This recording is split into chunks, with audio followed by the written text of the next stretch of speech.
नमस्कार दोस्तों, आप सभी का स्वागत है। हमारा आज का विषय बहुत ही रोचक, बहुत ही महत्वपूर्ण है। क्या आपने कभी परमात्मा को सुना है, देखा है या उनकी उपस्थिति, उनके अस्तित्व का अनुभव किया है? यदि यह प्रश्न किसी से किया जाए तो वह एक ही शब्द कहेगा, नहीं, मैंने तो परमात्मा को नहीं देखा। क्या आपने देखा है? वह पूछ रहा है हर विद्वान से, क्या आप परमात्मा तक पहुंचने का मार्ग बता सकते हैं? मुझे जानना है उस परमात्मा को। मैं भी उसके स्वरूप, उसके अस्तित्व के दर्शन का साक्षी बनना चाहता हूँ। आप कह रहे हैं कि आप उसके स्वरूप, उसके अस्तित्व के साक्षी बनना चाहते हैं। मैं पूछती हूँ, आप किसके स्वरूप, किसके दर्शन करना चाहते हैं, किसके दर्शन के साक्षी बनना चाहते हैं? वह तो स्वयं आप में निवास करता है। कभी अपने अंदर टटोल के तो देखो। जिसे तू बाहरी दुनिया में ढूंढ रहा है, वह तो स्वयं तुझ में ही रमा है और तू उसमें बसा है। किसी महापुरुष ने सत्य ही कहा है, आप परमेश्वर में तब तक विश्वास नहीं कर पाएंगे जब तक आप अपने आप में विश्वास नहीं करते। इसलिए परमपिता परमेश्वर से जुड़ने से पहले हमें अपने आप से, अपनी अंतरात्मा से जुड़ना अति आवश्यक है। या यूँ कहें, जब हम अपनी अंतरात्मा से जुड़ जाते हैं तो उस अद्भुत ज्योति स्वरूप ब्रह्मांडीय शक्ति से स्वयं ही जुड़ जाते हैं। उसी समय हमारा अपने परमेश्वर से, अपने परमपिता से मिलन होता है, उसका साक्षात्कार होता है और हम अपने इन दिव्य चक्षु से अपने परमेश्वर के दिव्य स्वरूप के दर्शन कर पाते हैं। वह परमेश्वर जिसकी खोज में न जाने कब से मन भटक रहा था। जो भी जिस रास्ते बोलता है, आप बस उसी रास्ते चले जाते हैं। कोई कहता है कि परमेश्वर तो सिर्फ मंदिर में ही मिलेंगे। वहाँ जाओ, पूजा अर्चना करो, दान पुण्य करो, वहीं मिलेगा तुम्हें तुम्हारा परमपिता, तुम्हारा परमेश्वर। किसी ने कहा, दरगाह जाओ, चादर चढ़ाओ, नमाज पढ़ो, वहीं तुम्हें तुम्हारा मालिक मिलेगा। किसी ने गुरुद्वारे का रास्ता बताया तो किसी ने गिरिजाघर का पथ प्रदर्शित किया।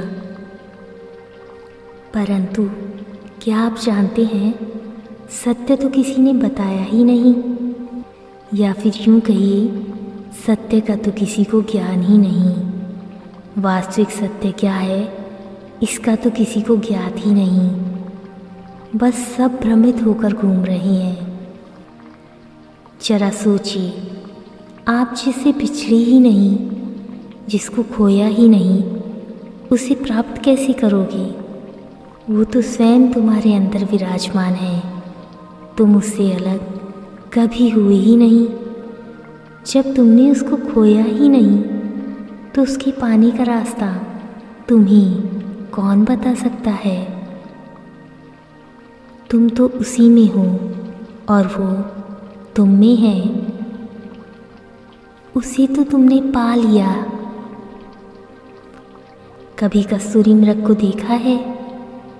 कस्तूरी मृग पूरा जीवन कस्तूरी गंध के पीछे भागता रहता है, परंतु उसे इस सत्य का भान नहीं होता कि वह जिस गंध के पीछे भाग रहा है, वह गंध उसकी नाभि में व्याप्त कस्तूरी से ही आ रही है। आजकल हमारा भी हाल कुछ इसी तरह का है। हम भी उस मृग की भांति बस भाग रहे हैं, इधर उधर भटक रहे हैं, जबकि परमात्मा तो स्वयं हमारे अंदर विराजमान है। जिसे हम बाहरी दुनिया में, बाहरी स्वरूपों में ढूंढ रहे हैं, वह तो स्वयं आप में ही निहित है। जीवन अर्थात परमात्मा। आप जन्मे हैं परमात्मा में, जीते हैं परमात्मा में, और एक दिन उसी में विलीन भी हो जाना है। मैं पूछती हूँ, जिसे पहले से ही पाया हुआ है, उसे और क्या पाएंगे? उसे और कहाँ खोज रहे हैं? जो स्वयं आप में है, उसे कहाँ ढूंढ रहे हैं? कभी तेल की चक्की देखी है? वहाँ बैलों की आँखों में पट्टी बांधकर चलाया जाता है। बैलों को लगता है उन्हें कहीं एक स्थान से दूसरे स्थान ले जाया जा रहा है, परंतु वह बेचारा नहीं जानता कि वह एक ही स्थान के गोल गोल गोल गोल चक्कर लगा रहा है। वह सुबह जहाँ था, कार्य समाप्त होने पर भी जब उसकी आँखों की पट्टी खुलेगी तो वे वहीं होंगे। हमारा भी हाल, हमारी भी स्थिति आजकल उसी समान है। आप अपनी तुलना उनसे कर सकते हैं, क्योंकि आप भी तो इसी भ्रम की पट्टी को बांधकर एक ही स्थान पर सिर्फ परिक्रमा कर रहे हैं। जब आपने पहले से ही परमात्मा को पाया हुआ है, तो अब क्या पाने की खोज में भ्रमित होकर घूम रहे हैं? परमात्मा तो स्वयं आपके भीतर स्थित है, और आप उसे मंदिर, मस्जिद, गुरुद्वारे, गिरजाघरों में ढूंढ रहे हैं। आपकी स्थिति उस मछली के समान हो गई है जो सागर में रहती है, परंतु फिर भी भटक रही है सागर की खोज में, सिर्फ इसी महत्वाकांक्षा से कि कभी सागर से मिलन हो जाए। एक बार तो देख लूं सागर की विशालता को, एक बार तो सागर की सुंदरता को अपनी आँखों से जी भर के देख लूं, उसके अस्तित्व के दर्शन कर पाऊं। दोस्तों, हम सभी की स्थिति भी उसी मछली के समान है। हम सभी में परमेश्वर का वास होता है, या यूं कहें हम परमेश्वर में और परमेश्वर हम में रहता है। फिर भी हम बाहरी दुनिया में भटक रहे हैं, ढूंढ रहे हैं, द्वार द्वार खटखटा रहे हैं। एक बार तो बाहरी दुनिया के मायाजाल से मुक्त होकर सिर्फ एक बार स्वयं के अंदर झांकिए। आपको आपका परमेश्वर, आपका परमपिता प्राप्त हो जाएगा। दोस्तों, हमारे जीवन का निर्माण दो स्वरूपों से मिलकर होता है। प्रथम शरीर और दूसरा हमारी आत्मा। हमारा शरीर जो भौतिक है, नश्वर है, एक न एक दिन नष्ट ही हो जाएगा, परंतु आत्मा तो अमिट है, अजय है, अमर है, जिसे नष्ट नहीं किया जा सकता। वो तो हमेशा से थी। यह शाश्वत सत्य है। आत्मा जो पवित्र है, सत्य है। आत्मा हमारे भीतर, हमारे परमात्मा का वह नन्हा सा अंश है जिसको हमारी चेतना सिंचित करती है। बिना आत्मा के शरीर का कोई अस्तित्व नहीं। वह मिट्टी है।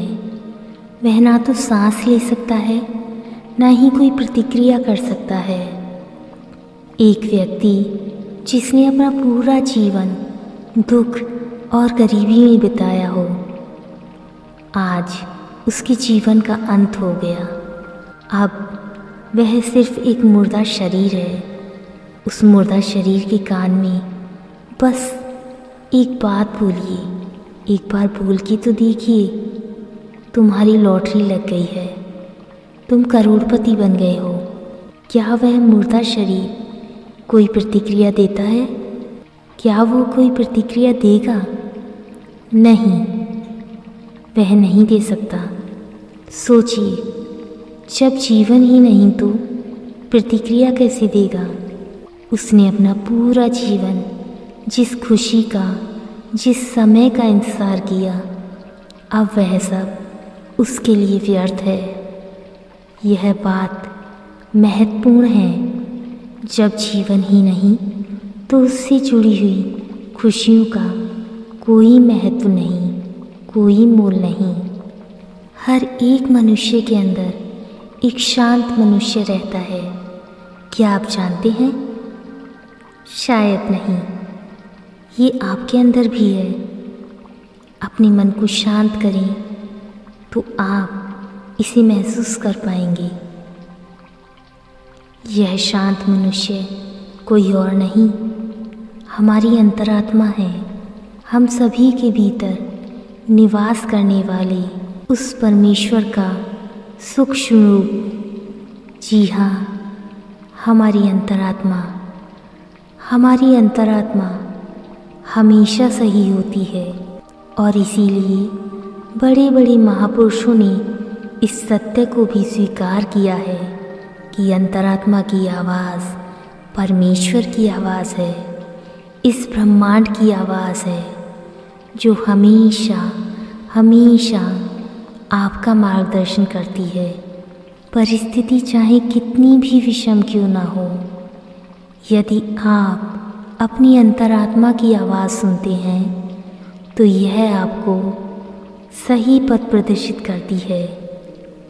व्यक्ति जब संसार में कर्म करता है तब प्राणवायु के बहाव के कारण उसे एक ही पहलू पर मन में अनंत आवाज़ें सुनाई देती हैं जो उसे कर्म में निर्णय लेने के लिए उत्तेजित करती हैं। उन्हीं में हमेशा एक बहुत ही मध्यम आवाज़ भी होती है जिसे हम परमात्मा की आवाज़ कहते हैं। आम भाषा में बहुत से लोग इसे गट फीलिंग, इंट्यूशन पावर भी कहते हैं। और जब भावनात्मक निर्णय होते हैं तब उसी आवाज़ को अंतरात्मा की आवाज़ या अंतर्मन कहते हैं। दोस्तों, अंतरात्मा का आदेश ना तो व्यक्तिगत नियम है और ना ही स्वर्गगत सिद्धांत, अपितु शुद्ध आत्मा का विधान है। हम सभी परमेश्वर का अंश हैं।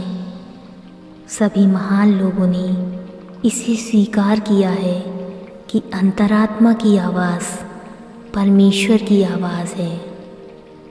अंतरात्मा स्वभाव से सत्य का प्रतिनिधित्व करती है और इसीलिए अपने आप में सही दिशा दर्शाती है। अंतरात्मा असल में हमारी सबसे बड़ी शक्ति है, परंतु हमारे मन के विभिन्न विचार, भावनाएं और इंद्रियों के प्रभाव के कारण हम अक्सर अपनी अंतरात्मा की आवाज़ को अनसुना कर देते हैं, या फिर यूँ कहें अपनी आत्मा को, अपनी अंतरात्मा को अनदेखा कर देते हैं। जब हम अपने मन को शांत करते हैं और संज्ञान बढ़ाते हैं तब हम अपनी अंतरात्मा से जुड़ने लगते हैं, उससे संपर्क करने लगते हैं और उसकी आवाज़ सुन पाते हैं। हमारी अंतरात्मा हमेशा हमें अपना संदेश भेजती रहती है, लेकिन उसका संदेश सुनने के लिए हमारे अंदर की संवेदना, सहजता जागृत होनी चाहिए। हमारे हृदय मस्तिष्क में स्थिरता और शांति होनी चाहिए। हमें भीतर मच रहे शोर को शांत करना होगा, तभी हम अपनी अंतरात्मा की आवाज़ को, उसके बताए हुए दिशा निर्देशों को स्पष्ट रूप से सुन पाएंगे, उसे समझ पाएंगे। यह बात गौर करने वाली है। संदेश भेजना अंतरात्मा का स्वभाव है। जब हम कोई भी निर्णय लेते हैं तो हमारी अंतरात्मा हमें संदेश भेजती है। उसकी प्रकृति बहुत ही दिव्य है। वो हमारे जीवन में बहुत ही महत्वपूर्ण भूमिका निभाती है। दोस्तों, जीवन में खुश रहने और इस जीवन को भरपूर जीने का सिर्फ एक ही सरल साधन है कि हम अपनी अंतरात्मा की आवाज़ सुने, क्योंकि हमारी अंतरात्मा हमेशा हर परिस्थिति में सही ही होती है। अंतरात्मा की आवाज़ कभी गलत दिशा नहीं दिखाती। यह हमेशा सही दिशा में ले जाने की कोशिश करती है और हमारी उन्नति और सुख शांति के लिए हमें निरंतर प्रेरित करती है। हालांकि हमारा मन बहुत चंचल है, अपने मन के अधीन होकर हम अपनी अंतरात्मा की आवाज़ को सुन नहीं पाते और उससे अलग हो जाते हैं। हमारे मन के भीतर विचारों और सोचों का मंथन चल रहा है, सिर्फ शोर ही शोर है। ऐसी स्थिति में अंतरात्मा की मध्यम आवाज़ को हम सुन ही नहीं पाते। जब अंदर इतना तूफान मचा हुआ है तो ठहराव कैसे आएगा? सोचिएगा ज़रूर। ये बिल्कुल ऐसा ही है कि आप किसी शादी में गए, वहाँ बहुत शोर है, बैंड बाजा बज रहा है, डीजे का शोर भी है। ऐसे में यदि कोई आपको आवाज़ दे, आपको पुकारे, आप उसे सुन नहीं पाएंगे। फिर चाहे आवाज़ की गति कितनी भी तीव्र क्यों ना हो, बुलाने वाले को आपके पास आकर आपको झकझोरना पड़ेगा, तभी आप उसे सुन पाएंगे। हमारे मन में भी इसी प्रकार का शोर है। इस शोर को शांत करें, सहज हो जाएं। बस सुने, ध्यान से सुने। आपकी अंतरात्मा की आवाज़ आपको सुनाई देगी। परंतु आपको अपने मन के शोर को सर्वप्रथम शांत करना होगा। हमारी अंतरात्मा, या फिर यूँ कहें कि हमारे भीतर स्थित परमेश्वर हमारा पथ प्रदर्शन कर रहे हैं। हमारी सपने, उम्मीदें और लक्ष्य को समझाने की योग्यता हमें प्रदान कर रहे हैं। जब हम अपनी अंतरात्मा से जुड़ जाते हैं ना, तो उसकी बताए हुए निर्देशों का पालन करते हैं, तब हम अपने जीवन के सबसे सुंदर, सबसे सुहाने सफ़र पर अपने परमात्मा के साथ निकल जाते हैं। फिर आपको किसी की सहायता, किसी की सलाह की कोई आवश्यकता नहीं होती। फिर ना तो आपके पास कोई प्रश्न ही होता है, ना किसी भी तरह का कोई संदेह, कोई संशय। जब परमेश्वर आपसे बात करता है तो वो आपके जीवन के साथ एक समावेदिक संबंध बनाता है। वो हमें हमारे असल रूप को समझाने और उसमें प्रवेश करने का एक मौका देता है। वो हमें एक प्रकार की दिव्य सहायता प्रदान करता है, जिससे हम अपने जीवन में खुशी, संबंध और प्रगति पाते हैं। हमारे जीवन का आधार क्या है, हम क्यों जन्मे हैं, हमें क्या प्राप्त करना है, हमारे सभी सवालों के जवाब हमें मिल जाते हैं। हमारे लिए सब कुछ सरल हो जाता है जब हम अपनी अंतरात्मा को शांत मन से सुनते हैं। हम इस ब्रह्मांड की सभी अलौकिक शक्तियों के साथ जुड़ जाते हैं। हम इस सृष्टि, इस ब्रह्मांड के अनंत रहस्यों की गहराई और उसकी सुंदरता के साथ एक अटूट, एक गहरे रिश्ते में बंध जाते हैं। हमें सब कुछ अच्छा लगता है।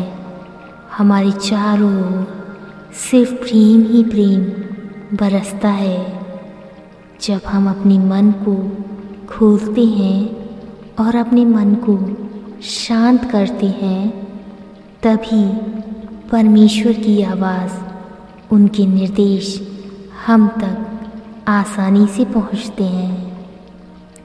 जब हम ऐसा करते हैं तब हम महसूस करते हैं और समझ पाते हैं कि हमारे द्वारा लिए गए निर्णय और परमेश्वर द्वारा दिए हुए निर्देश एक ही हैं।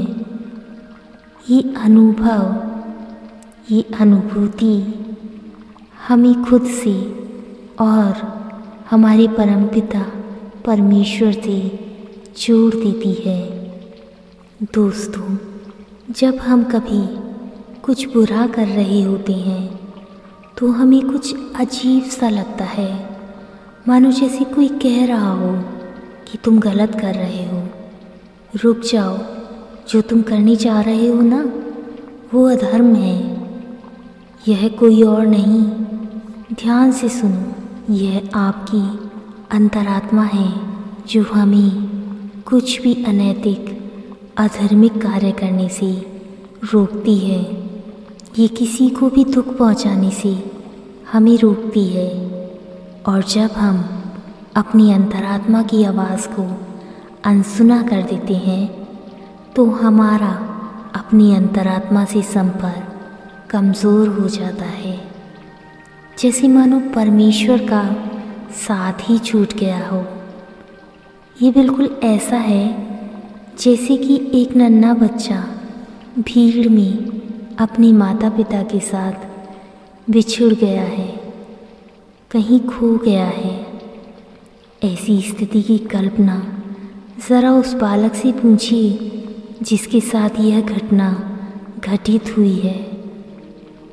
शायद वो अपने इस दर्द को, अपने इस डर को आपको बता भी ना सके। अपनी आप बीती अपने इस अनुभव को शायद किसी को पूरी तरह बता भी ना पाए। जब हमारा अपनी अंतरात्मा से संपर्क टूटता है ना, तो हमारी भी स्थिति कुछ ऐसी ही होती है। जब हम दूसरी बार कुछ बुरा करने जा रहे होते हैं ना, तो फिर से हमारी अंतरात्मा हमें पुकारती है। एक बार फिर से हमारी अंतरात्मा की आवाज़ हमें महसूस होती है, लेकिन इस बार वह आवाज़ इतनी मजबूत नहीं होती, क्योंकि हमारा अपनी अंतरात्मा से संपर्क कमज़ोर हो चुका होता है। जैसी जैसी हम अपनी अंतरात्मा की आवाज़ को अनसुना करते जाते हैं, वैसी वैसी हमारा अपनी अंतरात्मा के साथ संपर्क कमज़ोर हो जाता है। और एक दिन ऐसा भी आता है कि हमें वो आवाज़ बिल्कुल नहीं सुनाई देती और हमारा अपने परमेश्वर से अपने परमपिता से संपर्क टूट जाता है।